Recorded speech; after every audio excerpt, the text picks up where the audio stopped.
وَلْتَكُن مِّنكُمْ أُمَّةٌ يَدْعُونَ إِلَى الْخَيْرِ وَيَأْمُرُونَ بِالْمَعْرُوفِ وَيَنْهَوْنَ عَنِ الْمُنكَرِ وَأُولَئِكَ هُمُ الْمُفْلِحُونَ.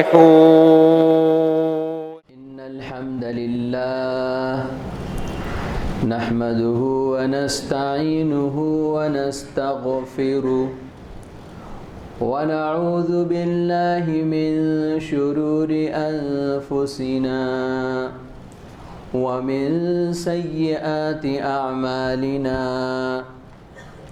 من يهده الله فلا مضل له ومن يضلل فلا هادي له. وأشهد أن لا إله إلا الله وحده لا شريك له. وأشهد أن محمدًا عبده ورسوله. أعوذ بالله من الشيطان الرجيم. بسم الله الرحمن الرحيم. يا أيها الناس اتقوا ربكم الذي خلقكم من نفس واحدة وخلق منها زوجها وبث منهما رجالا كثيرا ونساء. واتقوا الله الذي تساءلون به والأرحام إن الله كان عليكم رقيبا. يا أيها الذين آمنوا اتقوا الله حق تقاته ولا تموتن إلا وأنتم مسلمون. يا أيها الذين آمنوا اتقوا الله وقولوا قولا سديدا يصلح لكم أعمالكم ويغفر لكم ذنوبكم. ومن يطع الله ورسوله فقد فاز فوزا عظيما. أما بعد فإن خير الحديث كتاب الله وخير الهدي هدي محمد صلى الله عليه وسلم وشر الأمور محدثاتها وكل محدثة بدعة وكل بدعة ضلالة وكل ضلالة في النار. وقال تبارك وتعالى أعوذ بالله من الشيطان الرجيم ووالد وما ولد. رب اشرح لي صدري ويسر لي أمري واحلل عقدة من لساني يفقه قولي رب زدني علما. محترم حاضرین جمعہ، خطبہ مسنونہ کے بعد میں نے آپ کے سامنے قرآن مجید کی ایک آیت کریمہ تلاوت کی ہے. جو آیت کریمہ میں نے آپ کے سامنے تلاوت کی ہے، اس آیت کریمہ میں اللہ تبارک و تعالی نے والدین اور اولاد کے رشتے کی قسم کھائی ہے. دنیا میں، زندگی میں والدین اور اولاد کا رشتہ بڑا مقدس رشتہ ہے، بڑا محترم رشتہ ہے. اس رشتے کے تقدس کے لیے یہ بات کافی ہے کہ اللہ تبارک و تعالی نے اپنی آخری کتاب قرآن مجید میں والدین اور اولاد کے رشتے کی قسم کھائی ہے. ووالد وما ولد، قسم ہے والد کی اور اولاد کی. اللہ تبارک و تعالی اپنی مخلوقات میں سے جس کی چاہے قسم کھا سکتا ہے، لیکن ہمیں اللہ تبارک و تعالیٰ کے علاوہ کسی اور چیز کی قسم کھانے کی اجازت نہیں ہے۔ اور اللہ تبارک و تعالیٰ اپنی مخلوقات میں سے جب کسی مخلوق کی قسم کھاتا ہے تو اس کی اہمیت کو بتانا مقصود ہوتا ہے۔ ووالد وما ولد، قسم ہے والد اور والدین اور اولاد کے رشتے کی۔ اللہ تبارک و تعالیٰ نے قسم کھاتے ہوئے فرمایا، تو والدین اور اولاد کے رشتے کی بہت ہی اہمیت ہے اسلامی شریعت کے اندر۔ اور جب یہ رشتہ بڑا ہی مقدس رشتہ ہے، بڑا ہی محترم رشتہ ہے، تب پھر اس رشتے کے تقاضے بھی بہت ہی زیادہ عظیم ہیں۔ محترم حضرات، اسلامی شریعت نے والدین اور اولاد دونوں میں سے ہر ایک کو اچھی طرح سے سمجھایا ہے کہ ایک دوسرے کے حقوق کیا ہیں۔ والدین کو بتایا ہے کہ والدین پر اولاد کے کیا کیا حقوق ہیں، اولاد کو بتایا ہے کہ اولاد کے اوپر والدین کے کیا کیا حقوق ہیں۔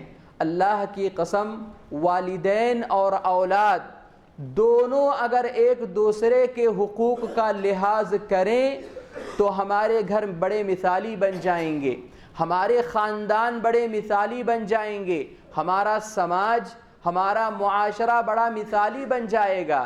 اختلافات، مسائل، پرابلم، پنچایتیں وہاں سے شروع ہوتے ہیں جہاں سے ان دونوں میں سے کوئی ایک یا دونوں اپنے اپنے حقوق کی ادائیگی میں غفلت برتے، کوتاہی برتے۔ محترم حضرات، اس موضوع کے دو پہلو ہیں، اس موضوع کے دو پہلو ہیں۔ ایک، والدین کے حقوق اولاد پر، اس پہلو پر تو بہت بولا جاتا ہے اور بولنا بھی چاہیے، لیکن اس موضوع کے جو دوسرا پہلو ہے اولاد کے حقوق والدین پر، اس موضوع پر بہت کم بولا جاتا ہے، اس پہلو پر بہت کم بولا جاتا ہے۔ آج اگر اولاد اپنے ماں باپ کی نافرمانی کر رہی ہے، آج اگر اولاد اپنے ماں باپ کے شان میں گستاخی کر رہی ہے، آج اگر اولاد اپنے ماں باپ کی اطاعت و فرما برداری نہیں کر رہی ہے، آج اگر اولاد اپنے ماں باپ کے حقوق کو ادا نہیں کر رہی ہے، تو اس کے پہلے ذمہ دار وہ خود ماں باپ ہی ہیں، وہ خود ماں باپ ہی ہیں۔ کیوں؟ اس لیے کہ ماں باپ کو ماں باپ ہونے کی حیثیت سے اسلامی شریعت نے جو ذمہ داری دی تھی، اس ذمہ داری کو کما حقہ ادا نہ کیا ہوگا، اولاد کو ان کا حق دیا نہ ہوگا۔ اس لیے دونوں پہلوؤں پر بولنا ضروری ہوتا ہے۔ والدین کو یہ سمجھانا کہ اولاد کے اوپر، تمہارے اوپر کیا کیا حقوق بنتے ہیں، اور اولاد کو یہ سمجھانا کہ والدین کے تم پر کیا کیا حقوق بنتے ہیں۔ اسی لیے پیارے نبی صلی اللہ علیہ وسلم نے ایک حدیث کے اندر ارشاد فرمایا، ان لولدک علیک حقا، اے مسلمان تیری جو اولاد ہے، تیری اولاد کے بھی تیرے اوپر بہت سارے حقوق بنتے ہیں، لہذا تو ان حقوق کی ادائیگی کی فکر کر۔ محترم حضرات، آج کے خطبے میں آپ کے سامنے اولاد کے حقوق کے حوالے سے کچھ باتیں ذکر کروں گا۔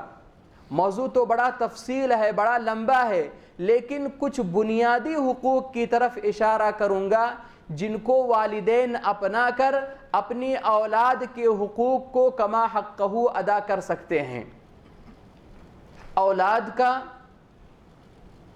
والدین کے اوپر سب سے پہلا بنیادی حق یہ ہے کہ والدین اپنے بچوں کے لیے اچھے اور سچے ناموں کا انتخاب کریں، یعنی ایسے ناموں کا انتخاب کریں کہ جن ناموں سے اللہ تبارک و تعالیٰ کی توحید کا اعلان ہو، اللہ تبارک و تعالیٰ کی وحدانیت کا اقرار ہو، اظہار بندگی کا اعتراف ہو۔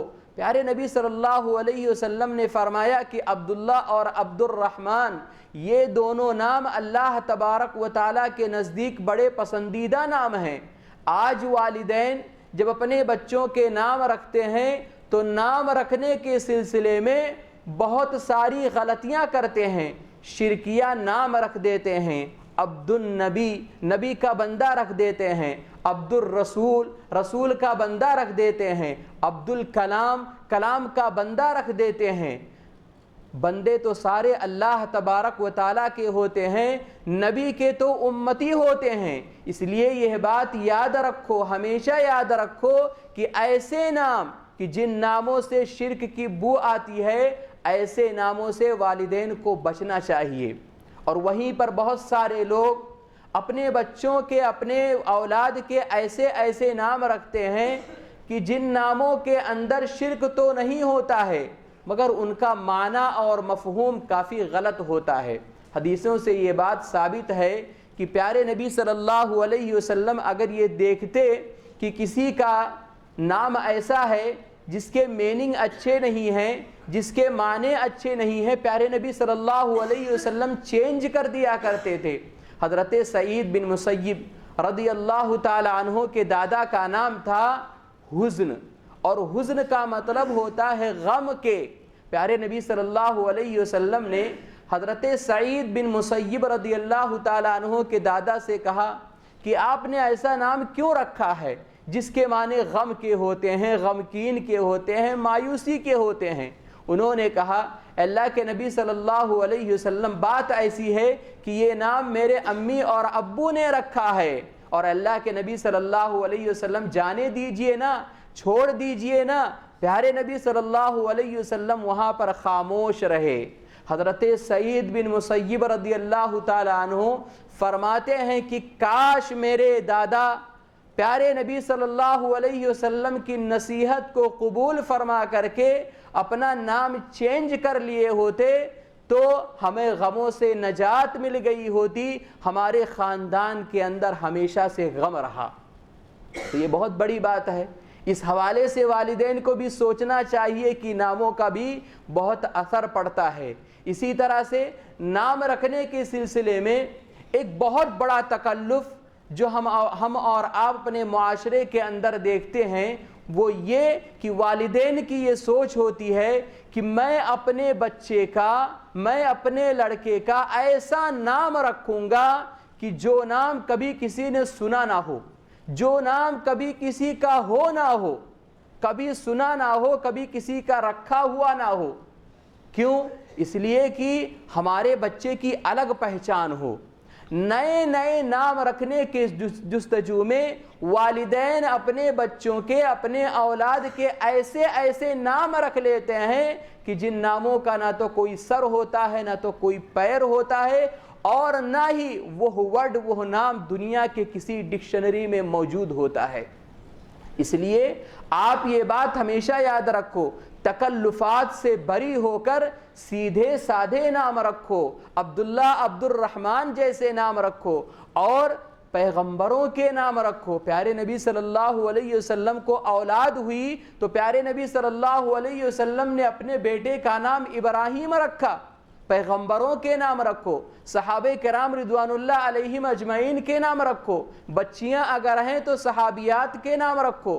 تو یہ والدین کی بنیادی ذمہ داری بنتی ہے کہ والدین اپنے بچوں کے لیے اچھے اور سچے ناموں کا انتخاب کریں۔ یہ سب سے پہلا حق ہے اولاد کا والدین پر۔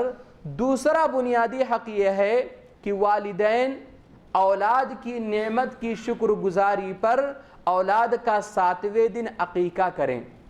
عقیقہ کرنا یہ سنت ہے اور یہ قرض ہوتا ہے۔ پیارے نبی صلی اللہ علیہ وسلم نے فرمایا کہ ہر بچہ اپنے عقیقہ کے ساتھ گروی ہے، اور عقیقہ کرنے کی وجہ سے گروی ختم ہو جاتی ہے، یعنی جب تک بچے کی طرف سے جان نہ دے دی جائے تب تک بچہ رہن میں ہوتا ہے، جان دے کر کے بچے کو رہن سے چھڑایا جاتا ہے۔ اگر لڑکا ہے تو 2 جانور، لڑکی ہے تو 1 جانور۔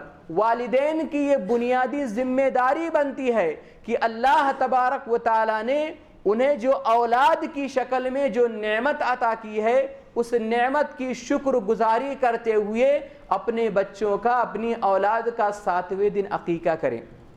اسی طرح سے محترم بھائیوں، اولاد کا والدین پر تیسرا بنیادی حق یہ ہے کہ ماں اپنے بچے کو اپنا دودھ پلائے۔ رضاعت اولاد کا بنیادی حق ہے، اور رضاعت کا مطلب یہ ہے کہ اللہ تبارک و تعالیٰ نے ماں کے اندر دودھ کے شکل میں بچے کے لیے جو غذا رکھی ہے اس غذا کو ماں اپنے بچوں کو پلائے۔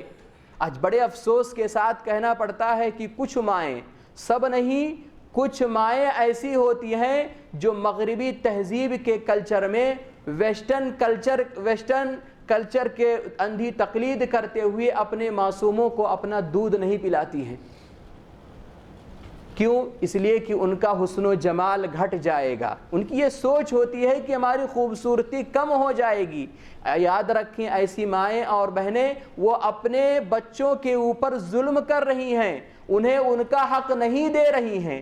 اور اللہ تبارک و تعالیٰ نے ماں کے اندر دودھ کے شکل میں بچے کے لیے جو غذا رکھی ہے، یہ صرف غذا نہیں ہے بلکہ اس غذا کے ذریعے سے بچے کے اندر خاندانی خوبیاں منتقل ہوتی ہیں، خاندانی کمالات منتقل ہوتی ہیں، بچے کے اندر خاندانی محاسن بچے کے اندر منتقل ہوتی ہیں۔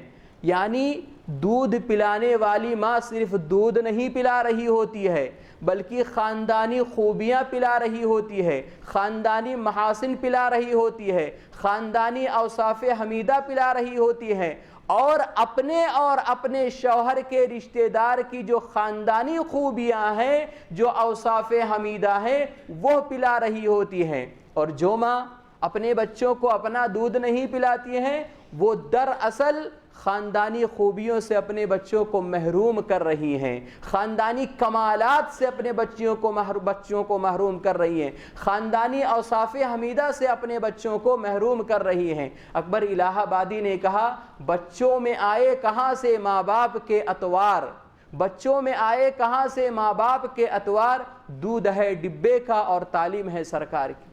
محترم حضرات، اولاد کا والدین پر چوتھا بنیادی حق یہ ہے کہ باپ اپنی اولاد کے اوپر خرچ کرے، خوب کھلائے، خوب پلائے، خوب پڑھائے، خوب لکھائے، خوب پہنائے، خوب اڑھائے، کنجوسی نہ کرے، بخیلی نہ کرے۔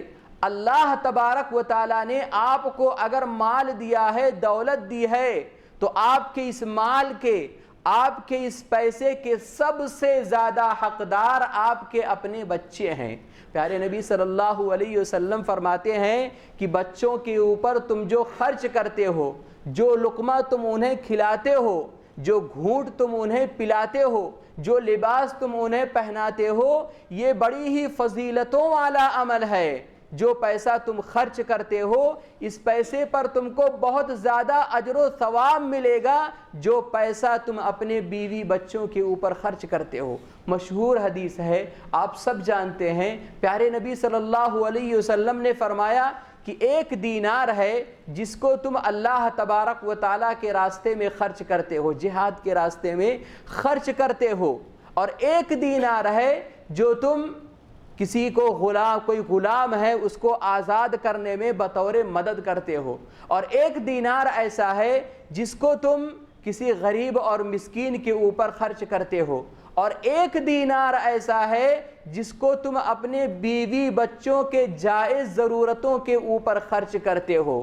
پیارے نبی فرماتے ہیں کہ اگر فضیلت کے اعتبار سے دیکھا جائے تو ان 4 دیناروں میں سے سب سے افضل دینار وہ دینار ہے جو دینار تم نے اپنے بیوی بچوں کے اوپر خرچ کیا ہے۔ کتنی بڑی بات ہے، جہاد سے زیادہ فضیلت والا ہے وہ پیسہ جو پیسہ تم اپنے بیوی بچوں کے اوپر خرچ کرتے ہو، صدقے سے زیادہ فضیلت والا ہے وہ پیسہ جو پیسہ تم اپنے بیوی بچوں کے اوپر خرچ کرتے ہو، جو پیسہ تم غریب اور مسکین کے اوپر خرچ کرتے ہو، اس پیسے سے زیادہ فضیلت والا ہے وہ پیسہ جو پیسہ تم اپنے بیوی بچوں کے اوپر خرچ کرتے ہو۔ پتہ یہ چلا، کہنا یہ ہے کہ ہمارے اور آپ کے کمائی کے سب سے زیادہ مستحق ہمارے اپنے بیوی بچے ہوتے ہیں۔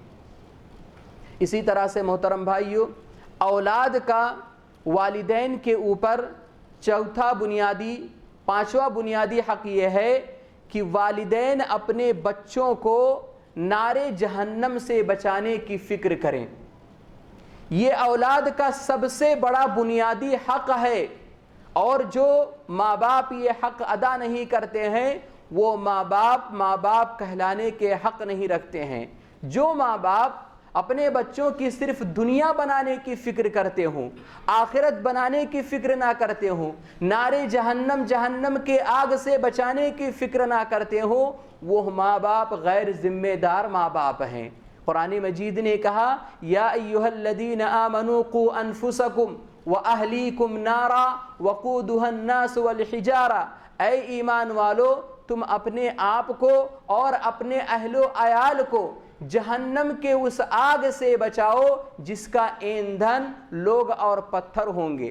آج ہمارے بچے کو ذرا سا بخار کیا آ جاتا ہے ہم پریشان ہو جاتے ہیں۔ آج ہمارا بچہ سوتا نہیں ہے ہم پریشان ہو جاتے ہیں، تڑپ اٹھتے ہیں، رات بھر سوتے نہیں ہیں۔ ہمارے بچے کی انگلی ذرا سی کیا جل جائے ہم تڑپ اٹھتے ہیں۔ ہمارے بچے کے بدن میں ذرا سا داغ کیا لگ جائے ہم پریشان ہو جاتے ہیں۔ لیکن تعجب ہوتا ہے ہم جیسے والدین پر کہ دنیا کی ہلکی سی بخار پر ہم والدین پریشان ہو جاتے ہیں، تڑپ اٹھتے ہیں، لیکن وہیں پر ہم اپنے بچوں کو جہنم کی آگ سے بچانے کی فکر نہیں کرتے ہیں۔ ہم ماں باپ کیسے ماں باپ ہیں؟ ہم ماں باپ بڑے ہی غیر ذمہ دار ماں باپ ہیں۔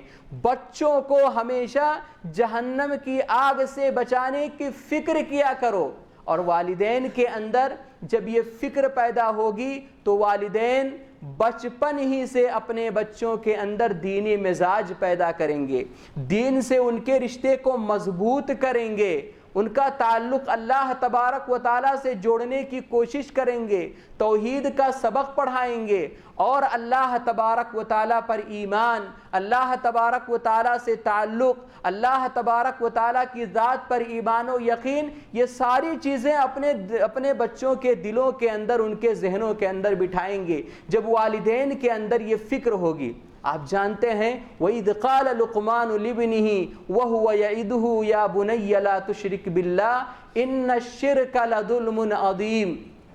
حضرت لقمان علیہ السلام کو یاد کرو۔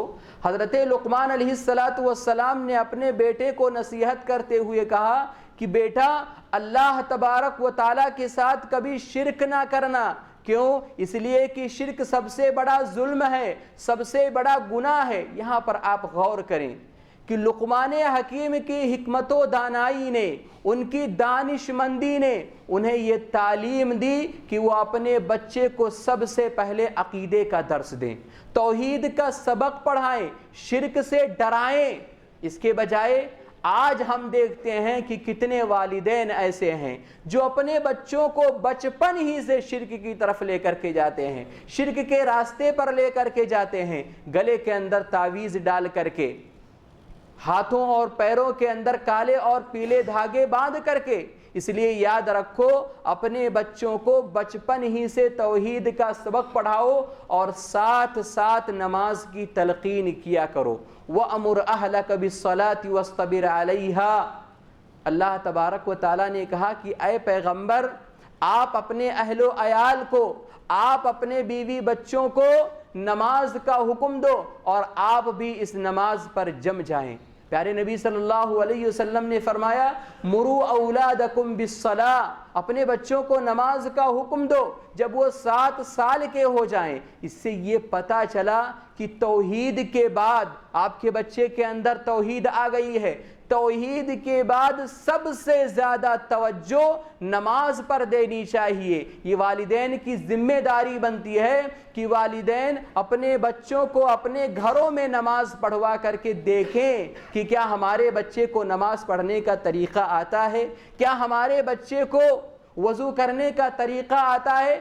بچپن ہی سے اپنے بچوں کو سکھاؤ کہ بیٹے وضو ایسے کیا جاتا ہے، بیٹے نماز ایسے پڑھا جاتا ہے، قیام ایسے کیا جاتا ہے، رکوع ایسے کیا جاتا ہے، سجود ایسے کیا جاتا ہے، تورک اور تشہد ایسے کیا جاتا ہے، سلام ایسے پھیرا جاتا ہے۔ نماز کے ایک ایک رکن کو کر کے بتاؤ، دکھا کر کے بتاؤ۔ اور ایک بات یہ بھی یاد رکھیں، مسجد میں آتے ہوئے آپ سب اپنے بچوں کو بھی مسجد میں لانے کے لیے کوشش کیا کریں، بچوں کو ضرور لانا چاہیے۔ عہد نبوت میں کتنی مثالیں ملتی ہیں کہ صحابیات اپنے معصوموں کو عورتوں کے حصوں میں لایا کرتی تھیں، اور حضرات صحابہ کرام رضوان اللہ علیہم اجمعین اپنے چھوٹے چھوٹے بچوں کو مردوں کے حصوں میں لایا کرتے تھے۔ بچے ہوتے ہیں، شرارت کرتے ہیں، ہنگامہ کرتے ہیں، انہیں سمجھانا چاہیے، لیکن مسجد کے دروازے کبھی بھی ان کے لیے بند نہیں ہونے چاہیے۔ اس لیے بچوں کو مسجد میں لانے کی کوشش کریں۔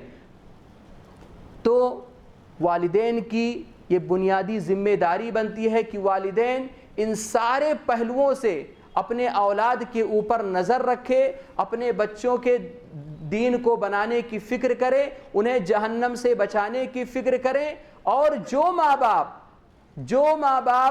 جو والدین اپنے اولاد کے سلسلے میں دینی تربیت نہیں دیتے ہیں، دینی مزاج پیدا کرنے کی کوشش نہیں کرتے ہیں، دینی ذہن نہیں دیتے ہیں، یاد رکھو ایسے ماں باپ قارون کے خزانے اپنے وراثت میں اپنے پیچھے چھوڑ کر کے کیوں نہ جا رہے ہوں، سارے ابس ہیں، سارے بیکار ہیں، کسی فائدے کے نہیں ہیں، کسی کام کے نہیں ہیں، اور ایسے ماں باپ کہلانے کے حق نہیں رکھتے ہیں، یہ غیر ذمہ دار ماں باپ ہیں۔ اسی طرح سے محترم بھائیوں، اولاد کا والدین پر ایک بنیادی حق یہ بھی ہے کہ والدین اپنے بچوں کی دنیا بنانے کی فکر کریں۔ جی ہاں، والدین اپنے بچوں کی جہاں دین بنانے کی فکر کرتے ہوں، آخرت بنانے کی فکر کرتے ہوں، جہنم سے بچانے کی فکر کرتے ہوں، وہیں پر والدین اپنے بچوں کی دنیا بنانے کی فکر کریں۔ اسلامی شریعت یہ کہتی ہے کہ والدین کو چاہیے کہ والدین اس دنیا سے اتنا کما کر کے چھوڑ کر کے جائے اپنے بچوں کے لیے کہ ان کے جانے کے بعد وہ بے نیازی کے ساتھ جیتی رہے، اسے وہ فقیر نہ ہو، کنگال نہ ہو، مفلس نہ ہو، اتنا کما کر کے جائے، چھوڑ کر کے جائے، پر جائز طریقے سے۔ آپ جانتے ہیں، مشہور حدیث ہے، پیارے نبی صلی اللہ علیہ وسلم کہ ایک صحابی حضرت سعد بن ابی وقاص رضی اللہ تعالیٰ عنہ ایک مرتبہ شدید بیمار ہو گئے۔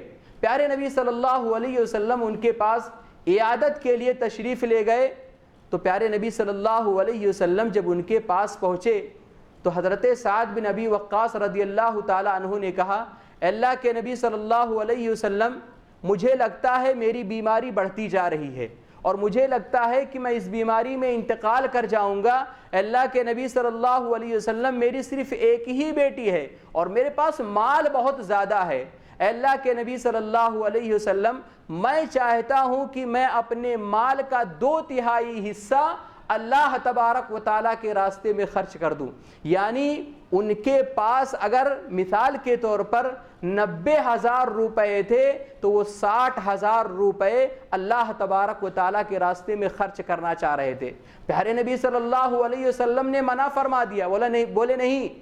پھر انہوں نے کہا، حضرت سعد بن ابی وقاص رضی اللہ تعالیٰ عنہ نے کہا، اللہ کے نبی صلی اللہ علیہ وسلم، میں اپنے مال کا آدھا حصہ اللہ تبارک و تعالیٰ کے راستے میں خرچ کر دوں؟ پیارے نبی صلی اللہ علیہ وسلم نے منع فرمایا۔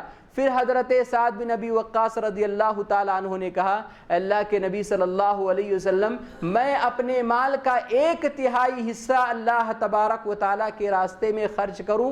پیارے نبی صلی اللہ علیہ وسلم نے فرمایا کہ ہاں، اتنا تم خرچ کرتے ہو، لیکن اس کے ساتھ ساتھ میں پیارے نبی صلی اللہ علیہ وسلم نے یہ بھی فرمایا، وَالثُّلُثُ کثیر، یہ بھی بہت زیادہ ہے۔ لیکن اس کے بعد پیارے نبی صلی اللہ علیہ وسلم نے ایک بہت بڑا جملہ ارشاد فرمایا، کہا کہ اے سعد، تم دنیا سے جاؤ تو اس حال میں جاؤ کہ تم اپنی اولاد کو مالدار چھوڑ کر کے جاؤ، ان کے پاس مال و دولت ہو۔ یہ بہتر ہے اس بات سے کہ جب تم دنیا سے جاؤ تو تمہاری اپنی اولاد فقیر ہو، کنگال ہو، مفلس ہو، غریب ہو، اور تمہارے جانے کے بعد وہ دوسروں کے سامنے ہاتھ پھیلاتے ہوئے پھریں۔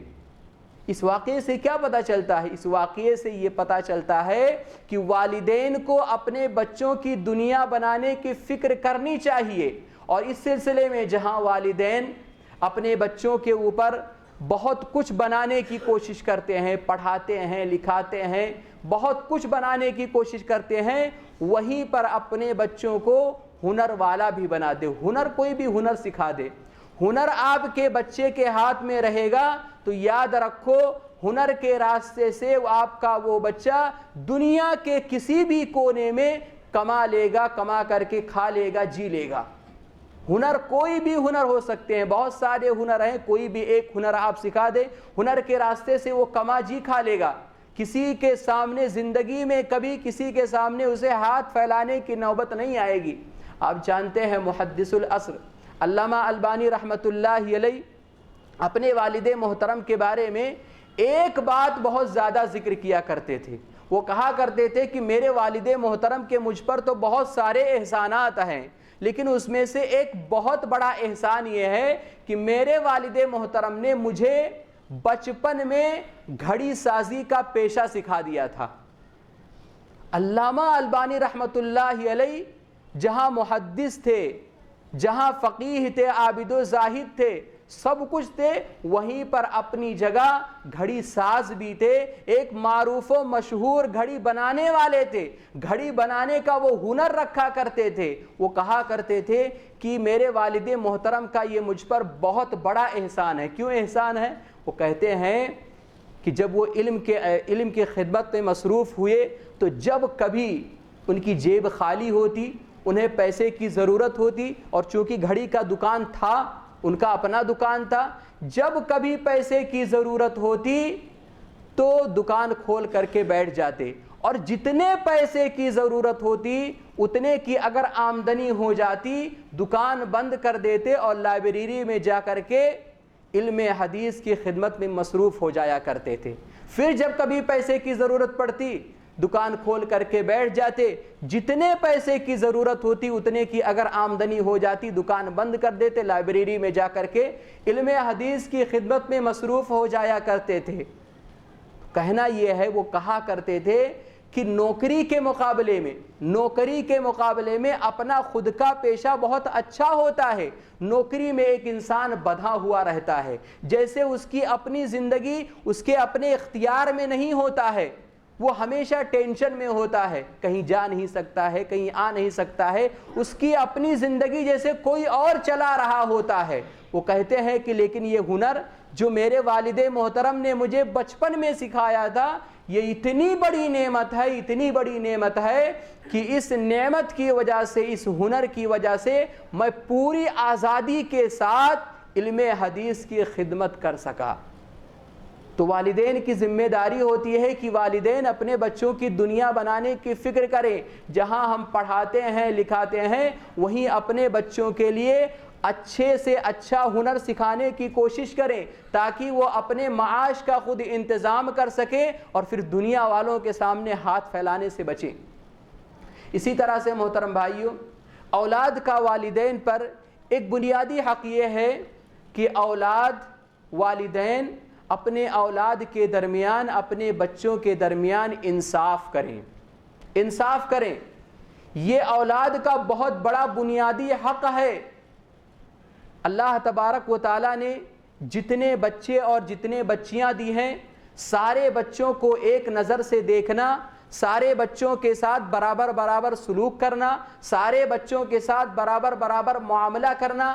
ایک بچے کو جو کھلاتے ہو وہی سارے بچوں کو کھلاؤ، ایک بچے کو جو پلاتے ہو وہی سارے بچوں کو پلاؤ، ایک بچے کو جو پہناتے ہو وہی سارے بچوں کو پہناؤ۔ لیکن بڑے افسوس کے ساتھ کہنا پڑتا ہے کہ آج بہت سارے والدین، کچھ والدین ایسے ہیں، سارے نہیں، کچھ والدین ایسے ہیں جو لڑکیوں کے مقابلے میں لڑکوں کو زیادہ اہمیت دیتے ہیں۔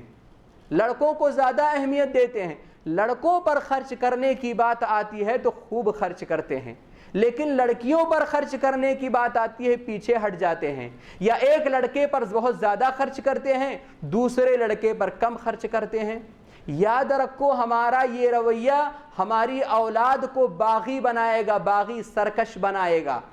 ہم اگر اپنے بچوں کے درمیان انصاف نہیں کریں گے تو یاد رکھو سب سے پہلا نقصان یہ ہوگا کہ ہمارا اپنا بچہ باغی بن جائے گا، سرکش بن جائے گا، اور دوسرا نقصان یہ ہوگا کہ کل کو یہی بھائی بھائی لڑ کر کے مریں گے جب آپ اس دنیا سے چلے جائیں گے، اور اس کے ذمہ دار کون ہوں گے؟ اس کے ذمہ دار خود اس کے اپنے ماں باپ ہوں گے۔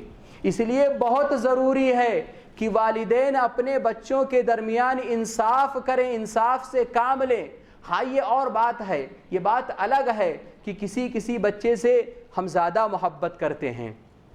اللہ تبارک و تعالیٰ ایسی محبت کسی بچے کے تعلق سے ہمارے دلوں کے اندر ڈال دیتا ہے، اور یہ ہمارے اپنے کنٹرول کی چیز نہیں ہے، لیکن اس محبت کی وجہ سے آپ اس بچے کے ساتھ کوئی امتیازی سلوک نہ کریں۔ دل کے اندر اس محبت کو اپنی جگہ میں رکھو، بالکل رکھو، لیکن اس محبت کی وجہ سے اس بچے کے ساتھ کوئی امتیازی سلوک نہ کرو۔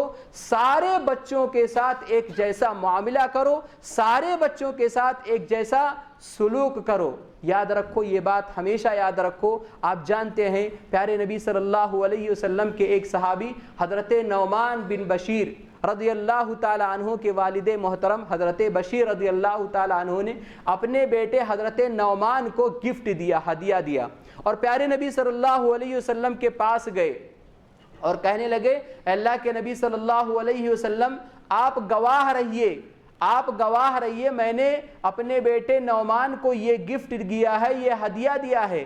پیارے نبی صلی اللہ علیہ وسلم نے جب یہ سنا تو پوچھا کہ بشیر، کیا تم نے اپنے سارے بچوں کو یہ گفٹ دیا ہے، یہ ہدیہ دیا ہے؟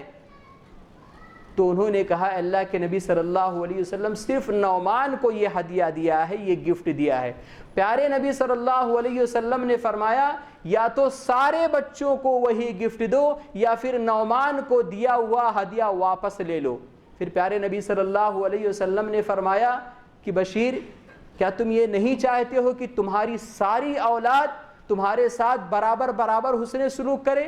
کیا تم یہ نہیں چاہتے ہو کہ تمہاری ساری اولاد تمہارے ساتھ اطاعت و فرما برداری کرے؟ انہوں نے کہا، اللہ کے نبی صلی اللہ علیہ وسلم، میں چاہتا ہوں کہ میری ساری اولاد میرے ساتھ برابر حسن سلوک کرے، میری ساری اولاد میرے ساتھ اطاعت و فرما برداری کرے۔ تب پیارے نبی صلی اللہ علیہ وسلم نے فرمایا کہ اپنی اولاد کے درمیان انصاف کرو، اولاد کے درمیان جانبداری نہیں ہونی چاہیے، اولاد کے درمیان انصاف ہونا چاہیے، انصاف کا دامن کبھی بھی ہاتھ سے جانے نہیں دینا چاہیے۔ اسی طرح سے محترم بھائیو، اولاد کا والدین پر ایک بنیادی حق اور بہت بڑا حق یہ ہے کہ والدین جب اپنا ہاتھ دعا کے لیے اللہ تبارک و تعالیٰ کے سامنے اٹھائیں تو والدین اپنے بچوں کو اپنی دعاؤں میں یاد رکھیں۔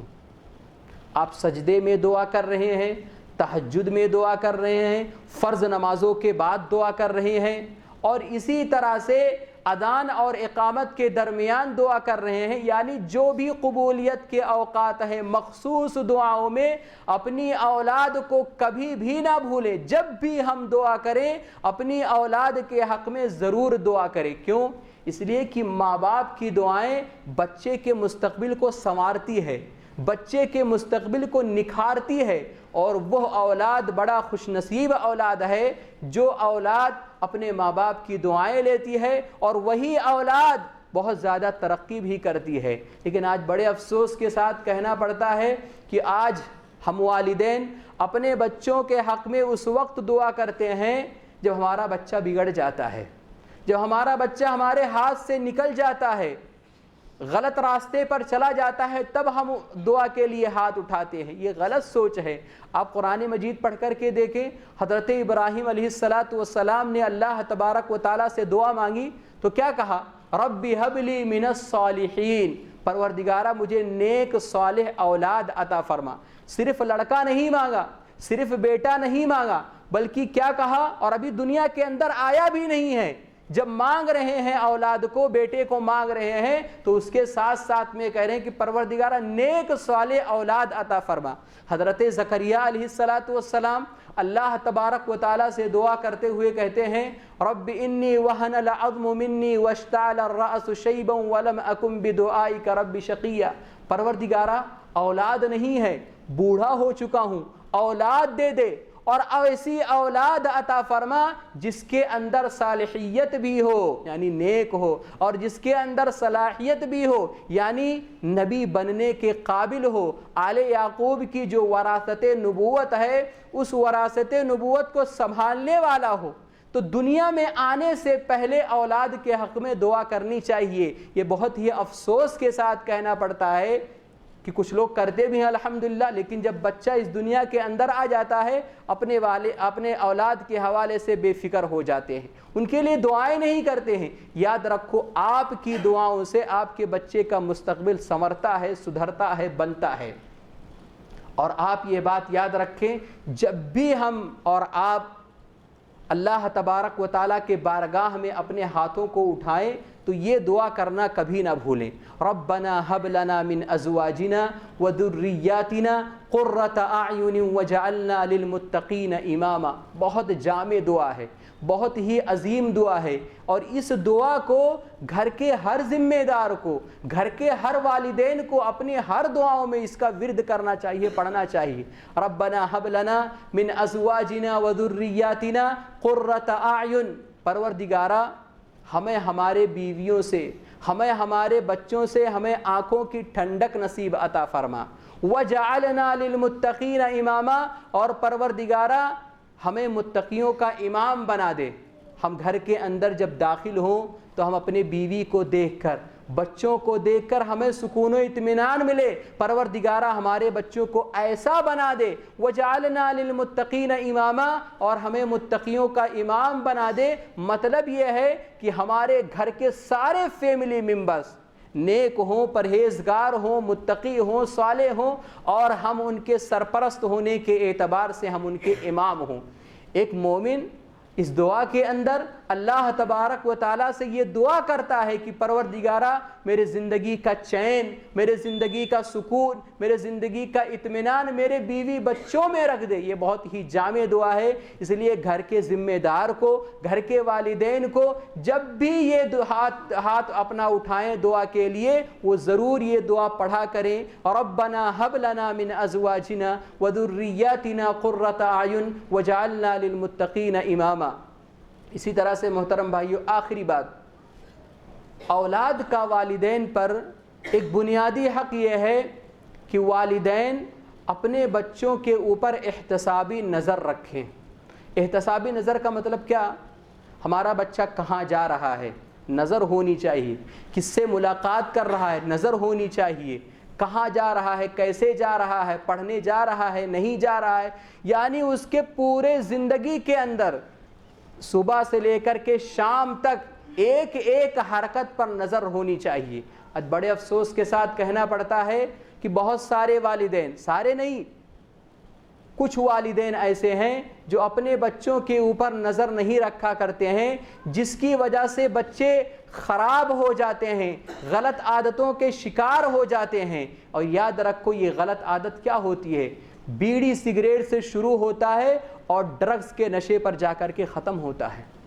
کتنے نوجوان بچے ایسے ہیں کہ ان کے والدین بچپن میں ان کی فکر نہیں کی، ان کے اوپر احتسابی نظر نہیں رکھے، جس کی وجہ سے وہ بچے ڈرگز کے شکار ہو گئے۔ اور اللہ کی قسم یہ نوجوان، ہمارا نوجوان جب ڈرگز کا شکار ہو جاتا ہے، نشے کا عادی بن جاتا ہے، تو گھر جہنم بن جاتی ہے، اس کی اپنی زندگی جہنم بن جاتی ہے، اس کے گھر والوں کی زندگی جہنم بن جاتی ہے، سارے کے سارے لوگ پریشان ہوتے ہیں، گھر والے پریشان، حکومت پریشان، یہاں تک کہ قانون بھی پریشان رہتا ہے کہ یہ نوجوان بچہ کب کیا کر گزرے گا، کسی کو کچھ پتہ نہیں ہے۔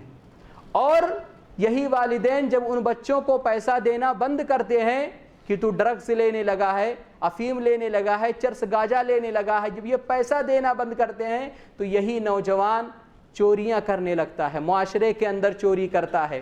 اس لیے کہ ڈرگز یہ کوئی ایسی ویسی چیز نہیں ہے کہ 10-20 روپے میں آ جائے، قیمتی چیز ہے، اور اس کے لیے قیمتی پیسہ چاہیے، زیادہ سے زیادہ پیسہ چاہیے۔ پھر کیا کرتا ہے؟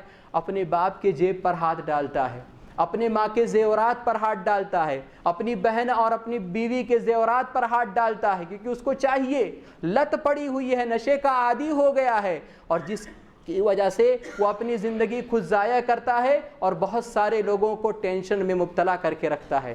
آج کتنے ایسے بچے ہیں، اللہ کی قسم اپنے بچوں کی فکر کرو، 8 سال کے بچے بیڑی پی رہے ہیں آپ کے اسی کمپاؤنڈ کے اندر۔ یہ کتنے بڑے افسوس کی بات ہے۔ آج میں اگر یہ کہوں تو غلط نہیں ہوگا، 80% گھرانے ایسے ہیں جن گھرانوں کے اندر یہ نشے داخل ہو گئے ہیں، یہ داخل ہو گئے ہیں۔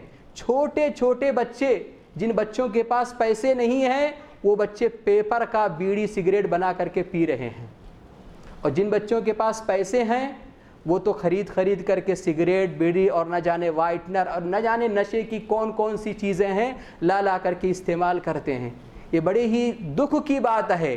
اس لیے محترم بھائیوں، اپنے بچوں کو بچپن ہی سے ان کے اوپر کڑی نظر رکھو۔ اور مار آپ یہ سمجھتے ہیں کہ اسلامی شریعت اس سے منع کرتی ہے؟ اسلامی شریعت کہتی ہے کہ ان کو مارو اگر ایسی حرکتیں کرتے ہیں۔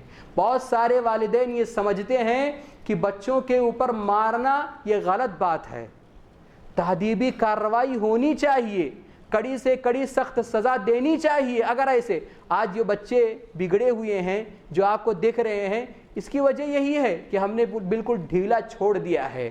اور کتنے لوگ ایسے ہوتے ہیں وہ یہ کہتے ہیں کہ آج بچے عربی اور دیگر چیزیں پڑھ اس لیے نہیں پاتے ہیں کہ انہیں مارا جاتا ہے، بچے آ کر کے کلاس کے اندر گانے گاتے ہیں، بیٹھ کر کے سیریل اور نہ جانے کیسی چیزیں اسٹوری سناتے ہیں ایک دوسرے کو۔ اب ان بچوں کے اوپر آپ تو کچھ کریں گے نہیں، بلکہ ان کا سپورٹ بھی کرتے ہیں، کہتے یہ ہیں کہ ہم کو اپنے بچپن کی بات بتا رہے، ہم کو مولانا نے ایک ڈنڈا مارا تھا تو میں چھوڑ کر کے بھاگ گیا تھا۔ یہ جو کھڑا ہے یا اس منبر پر جو بھی کھڑے ہوتے ہیں آ کر کے، اللہ کی قسم ان کے بدن پر ڈنڈے پڑے ہوئے ہوتے ہیں، تب وہ آ کر کے کھڑے ہوتے ہیں۔ ایسے کوئی نہیں بن جاتا ہے۔ آپ ایک ڈنڈا چھوڑ کر کے ایک ڈنڈا پڑا، آپ چھوڑ کر کے بھاگ کر کے چلے گئے، آپ نے اپنی زندگی بھی خراب کی، آخرت بھی خراب کر رہے ہیں۔ اور اوپر سے اگر آپ کے بچے کے اوپر کوئی کڑی سخت نظر رکھ رہا ہے، کڑی تادیبی کارروائی کر رہا ہے، آپ اس کو دنیا بھر کی نہ جانے کیا کیا سناتے ہیں۔ یہ یاد رکھو، یہی بچے جب آپ کے نافرمان بچے نکلیں گے، جب جوان ہوں گے اور جب آپ سے آنکھوں ملا کر کے آپ سے بات کریں گے اور آپ کے سامنے بیڑی سگریٹ گوا گٹکا کھائیں گے، تب باتیں یاد آئیں گی۔ اس لیے گزارش یہ ہے کہ بچپن ہی سے اپنے بچوں کے اوپر کڑی نظر رکھیں، یہ بہت ضروری ہے۔ آپ کے بچے، اس کمپاؤنڈ کے بچے بہت زیادہ بگڑے ہوئے نظر آتے ہیں، چھوٹا بچہ ہو، بڑا بچہ ہو، آخری عمر میں ہو، سب بگڑے ہوئے نظر آتے ہیں، ایسا لگتا ہے۔ ہر کوئی بیڑی اڑا رہا ہے، سگریٹ اڑا رہا ہے، چھوٹے چھوٹے بچوں کے ہاتھ سے پان، بیڑی، سگریٹ، گوا گٹکا منگوائے جا رہے ہیں۔ یہ سب کیا ہے؟ یہ سب کیا ہے؟ اسی وجہ سے ہمارے بچے بگڑتے ہیں۔ گزارش یہ ہے کہ اپنے بچوں کو ایک اچھی تعلیم دیں اور ان کی اچھے سے تربیت کریں، اور تربیت آپ کریں گے۔ مدرسے کا ٹیچر تربیت نہیں کر سکتا، وہ صرف پڑھا سکتا ہے۔ یہ تربیت کرنا آپ کی ذمہ داری ہے۔ رب العالمین سے دعا ہے کہ پروردگارہ، اولاد کے جو حقوق ہیں ہم والدین کو اچھے طریقے سے نبھانے کی توفیق عطا فرما۔ آمین، تقبل یا رب العالمین۔